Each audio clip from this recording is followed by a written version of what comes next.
Hello everyone, welcome to my academy पढ़ेगा India आगे बढ़ेगा इंडिया। मैं सौरभ शुक्ला आप लोगों के लिए एक बड़ा इंपॉर्टेंट टॉपिक लेके आया हूँ। The name of the topic is national research foundation. ये टॉपिक आजकल न्यूज़ में बहुत चल रहा है कि क्या है, क्यों है, ये सारी चीज़ें आप सुन रहे होंगे। तो इस वीडियो में हम कवर करेंगे कि नेशनल रिसर्च फाउंडेशन क्या है, इसके ऑब्जेक्टिव्स क्या हैं, सिग्निफिकेंट क्या है, इससे क्यों लाया गया और क्या फ़ायदे होंगे। ठीक, तो चलिए स्टार्ट करते हैं।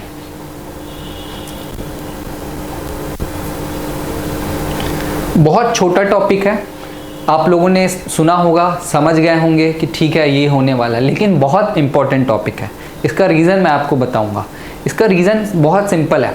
अभी हमारे प्रधानमंत्री यूएसए गए हुए थे। आप सभी को पता होगा कि 21 जून टू 24 जून तक ही वॉज इन यूएसए। ठीक, यूएसए से जब आए हमने एक वीडियो भी बनाया है। When he was in USA we have video for that also कि क्या क्या एजेंडा है, क्यों गए हैं, ठीक है, और उसके बाद कौन कौन सी डील्स साइन हुई है, ये भी वीडियो में हमने डिस्कस किया है। तो दो अलग वीडियो आप चाहें तो जाके हमारे चैनल से देख सकते हैं। ठीक, उस सेकेंड वीडियो में जब मोदी जी वापस आए तो सेकेंड वीडियो में हमने डिस्कस किया कि how the nature of deals are changing, right. उससे पहले जो डिफेंस डील्स हुआ करती थी, स्ट्रेटेजिक डील्स हुआ करती थी, उसका एक अलग नेचर था। लेकिन अब जो डील्स हुई हैं वो, अगर मैं आपको एक टर्म बोलूं तो टर्म आप समझिए कि technology diplomacy. Technology diplomacy, right. Technology diplomacy का मतलब ये है कि जो डील्स हुई हैं वो related, most of them are related to technology. Space में क्या काम होगा, ड्रोन्स में क्या काम होगा, जेट इंजन में क्या काम होगा, आर्टिफिशियल इंटेलिजेंस में क्या काम होगा। Most of the deals are like that. ठीक है, आर्टेमिस मिशन साइन हुआ कि अकॉर्ड में इंडिया ने पार्टिसिपेट करने की इच्छा जताई और करेगा, तो ये हुए। ठीक, जब आपको इस टाइप के गोल्स अचीव करना है तो आपको क्या चाहिए, बहुत ही हाई क्वालिटी का research, right. Technology is the thing जो कि रिसर्च डिमांड करती है। और जो वेस्टर्न कंट्रीज हैं जैसे यूएसए में बहुत सारी प्राइवेट यूनिवर्सिटी है। One of them is MIT, हर किसी को पता होगा, Massachusetts institute of technology, right. Private institute है, टॉप क्लास के लोग यहाँ से निकलते हैं जो नोबेल लॉरेट्स होते हैं, फाउंडर्स होते हैं टेक जायंट्स जैसी कंपनी के, राइट। तो वो लोग रिसर्च करते हैं, डेवलपमेंट करते हैं किसी भी टॉपिक पे, जिससे कि न्यू टेक्नोलॉजी डेवलप होती है। वर्ल्ड के प्रॉब्लम समझते हैं, उस प्रॉब्लम को सॉल्यूशन के लिए कौन सी टेक्नोलॉजी आ सकती है वो देखते हैं। But we lack that in India. अगर मैं आपको इंडियन एक्सप्रेस की एक न्यूज़ के हिसाब से बताऊं तो अराउंड कवरेज अभी 2-3 दिन पहले ही आया था कि we have 40,000 of college. 40,000 college में less than 1% have the research and development facilities. तो आप समझ लीजिए 40,000 का 1% कितना हुआ, 400 से भी कम इंस्टीट्यूट्स में रिसर्च की फैसिलिटीज़ हैं। ठीक, तो ये सबसे बड़ा ड्रॉबैक हमारे। अगर हमको कुछ अचीव करना है, टेक्नोलॉजिकल जायंट बनना है, तो हमको रिसर्च और डेवलपमेंट में खर्च करना पड़ेगा। ठीक, तो ये एक सबसे बड़ा इसका वो है कि एक समझ लीजिए लिंकेज बनाने के लिए जो हमने प्रॉमिस किया है, उस प्रॉमिस को डिलीवर करने के लिए ये हुआ है। बिल पास हुआ है। न्यूज़ सिंपल सा है कि नेशनल रिसर्च फाउंडेशन बिल 2023 अभी पास हो गया है, ठीक है, जो कि NRF इस्टेब्लिश करेगा। It will be an apex body to provide high level strategic direction to scientific research in the country। यही बॉडी होगी, बताएगी कि आपको किस डायरेक्शन में रिसर्च करना है। ठीक है, जैसे कि यूनिवर्सिटीज़ होती हैं, दिल्ली यूनिवर्सिटी डिसाइड करती है कि अलग अलग कॉलेज में कौन सा चैप्टर पढ़ाया जाएगा, क्या सिलेबस होगा, कब एग्जाम होगा, सारा कुछ यूनिवर्सिटी डिसाइड करती है, राइट। तो ऐसे ही रिसर्च के लिए क्या होगा, कैसा किस डायरेक्शन में रिसर्च होगा, किस फील्ड को कितना फंड एलोकेट किया जाएगा, वो NRF डिसाइड करेगा, है ना। बिल जो है वो 2-3 साल से था, अब फाइनली अप्रूवल इसको मिल गया है। तो ये न्यूज़ थी। अब इसके फीचर समझ लीजिए। तो सबसे पहले तो ये क्या है, इस्टेब्लिशमेंट होगा इस बिल से। ठीक, क्यों होगा, for promotion and development of R&D facilities, है ना, for developing a culture of research and innovation across universities, college, research institute and laboratories.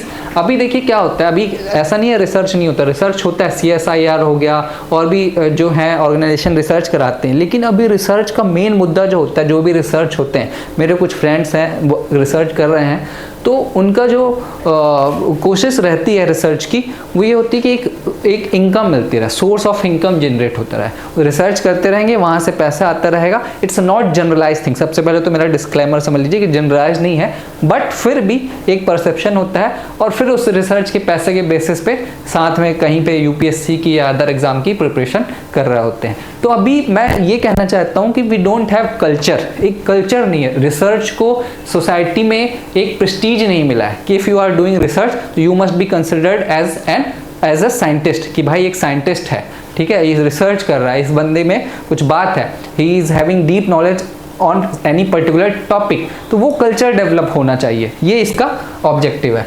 फिर इंटीग्रेशन, दूसरा क्या, फंडिंग। अगर रिसर्च कराना है किसी कॉलेज में तो उसमें फंडिंग चाहिए होती है, लैब इस्टेब्लिश करना, इक्विपमेंट इस्टेब्लिश करना, कोई इंसान आप डेली 8 घंटे 10 घंटे दे रहा है तो उसको कुछ पैसे भी देना होगा, कोई प्रोफेसर होगा, ये सारी चीज़ों के लिए फंडिंग चाहिए होती है। तो अभी जो फंडिंग थी वो already science and engineering research board थी जो कि फंडिंग प्रोवाइड करती थी, but after coming of NRF ये इसमें सब्स्यूम हो जाएगी, दोनों मिल जाएगी और अब एनआरएफ ही एक बॉडी बचेगी, ठीक है, तो ये ध्यान रखिएगा। और research boost innovation and research, है ना।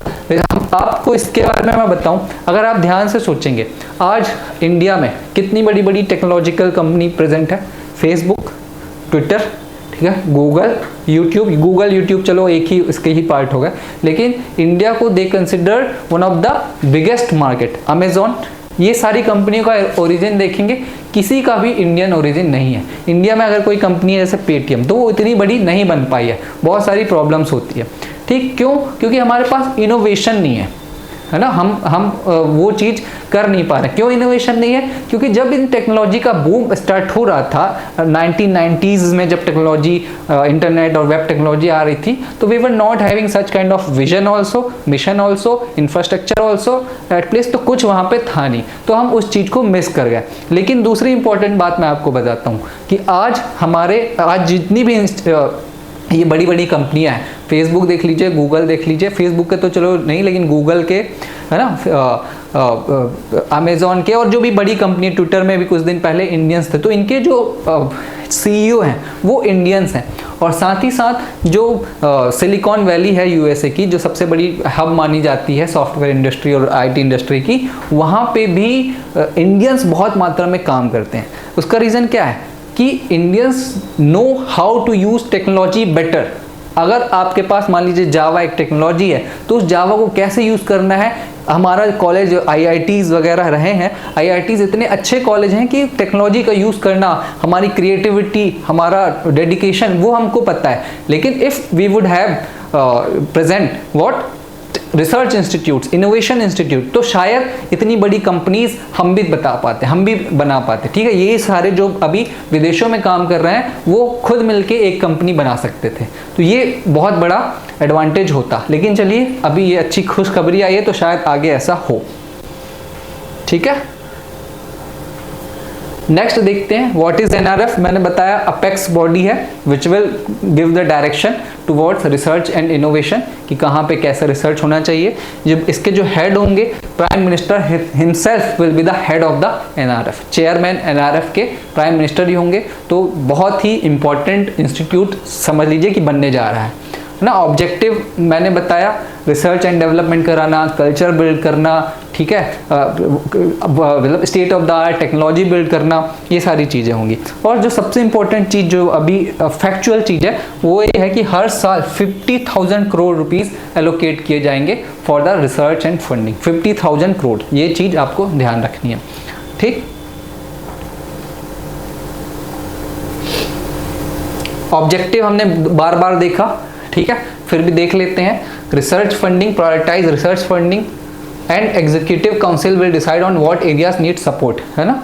Second, it will forge collaboration among the industry, academia and government. तो ये बहुत इंपॉर्टेंट पॉइंट है कि देखिए, अगर मैंने आपको बताया था कि ड्रोन बनने वाला है ना, अगर ड्रोन की, तो भाई ड्रोन की जो कंपनी रहेगी बनाने वाली, उसको पता होगा कि हमको किस एरिया में, किस टेक्नोलॉजी में लोग चाहिए। तो वो यूनिवर्सिटी को बता दे, गवर्नमेंट को बता दे कि अभी ये टेक्नोलॉजी है, बूमिंग टेक्नोलॉजी है, इसके आप रिसर्च कराइए, ठीक है। गवर्नमेंट जो है वो एकेडमिक्स को, यूनिवर्सिटी को बता देगी कि हमको इस डायरेक्शन में रिसर्च चाहिए, यूनिवर्सिटी बोलेगी ठीक है, we are ready for it, you just provide us fund, okay. And also फिर वहाँ से यूनिवर्सिटी से जो लोग निकल रहे होंगे, जो पढ़ के, उनको इंटर्नशिप के लिए कंपनीज भेज दिया जाएगा करेगा कि you go to company and आप इंटर्नशिप करो, देखो, कंपनीज फिर फीडबैक देगी कि हाँ you are training people in right direction और नॉट। तो ये सारा जो है यू नो चैन और जो कोऑर्डिनेशन है वो डेवलप हो सके। ये बहुत बड़ा मेजर इशू रहता है कि जब भी हम रिसर्च और इनोवेशन की बात करते हैं तो एक पॉइंट लिखते हैं कि there is no collaboration between industry and academics, right. और ये आप सुनते भी होंगे कि जो टेक्नोलॉजिकल जायंट्स जैसे कि नारायण मूर्ति हो गया, TCS के जो हेड हो गए, वो बोलते भी रहते हैं कि इंडिया के जो इंजीनियर्स निकलते हैं around more than 90% are not employable, उनमें वो स्किल्स ही नहीं है, ठीक। तो ये सारी चीज़ें दूर की जा सके वोकेशनल ट्रेनिंग के through. It will create an interface mechanism for participation and contribution of industries, है ना। वही चीज़ हो गया कि एक इंटरफेस करेगा इंडस्ट्री के बीच में। It will focus on creating a policy framework and putting in place regulatory process that can courage collaboration, मतलब एक पॉलिसी भी हो जाएगा, सब कुछ डॉक्यूमेंटेड हो जाएगा। तो ये ऑब्जेक्टिव है। और फाइनली इसका सिग्निफिकेंस देखिए, obviously it's a very welcoming step in very positive direction which can help India to achieve a good place in technological sector or which eventually will help us to lead the world, है ना। World में एक prominent power बनने के लिए technological innovation बहुत ज़रूरी है। चाइना का देख लीजिए, USA का देख लीजिए, जापान का देख लीजिए, साउथ कोरिया के देख लीजिए, ये सारी चीज़ें हैं, है ना। हमारे यहाँ भी सेमीकंडक्टर का भी एक करार हुआ है USA के साथ, तो वहाँ पे भी हमको क्या काम करना है वो सब NRF से बहुत अच्छा चैनलाइज हो सकता है। तो सिग्निफिकेंस सबसे पहले देखें, डेमोक्रेटाइजेशन ऑफ साइंस फंडिंग, है ना। इसका मतलब क्या है कि अभी जो रिसर्च है, इंस्टीट्यूट्स हैं, वो मोस्ट ऑफ द केसेस बड़े बड़े शहर में ही अवेलेबल हैं, ठीक। दिल्ली में हो गया, लखनऊ में हो गया, या और 2-3 शहर जहाँ पे इम्पोर्टेंट सेंटर्स में हो गया। लेकिन इसके आने से क्या होगा कि अब फंडिंग जो जाएगी वो रूरल में, सेमी अर्बन एरिया में जो निगलेक्टेड रहते हैं वहाँ पे भी जाएगी, वहाँ पे भी इंफ्रास्ट्रक्चर इस्टेब्लिश किया जाएगा, ठीक है। APJ अब्दुल कलाम के बारे में हम जानते हैं, वो कितने छोटे जगह से आए थे लेकिन देश के राष्ट्रपति बने और उन्होंने कितना कुछ हमको अचीव करवाया। तो टैलेंट इंडिया में कमी नहीं है, कहीं पे भी छोटी जगह में हो सकता है। The only thing is you have to provide him opportunity and best infrastructure. Funding solution to the big problems facing Indian society, है ना। सोसाइटी की आजकल प्रॉब्लम आप देखिए टेक्नोलॉजी से सॉल्व हो रही है।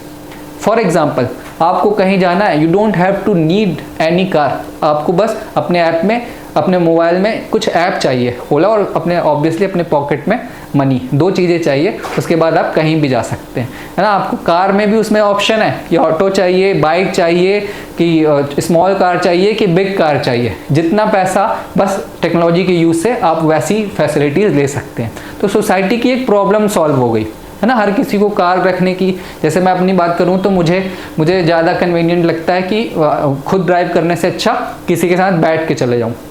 तो ऐसी बहुत सारी प्रॉब्लम्स है। आजकल के स्टार्टअप जो आ रहे हैं वो क्या कर रहे हैं, they are identifying the problem, based on that problem they are putting up their idea and building infrastructure, app हो गया या फिर जो भी चीज़ें हैं वो करते हैं, ठीक है।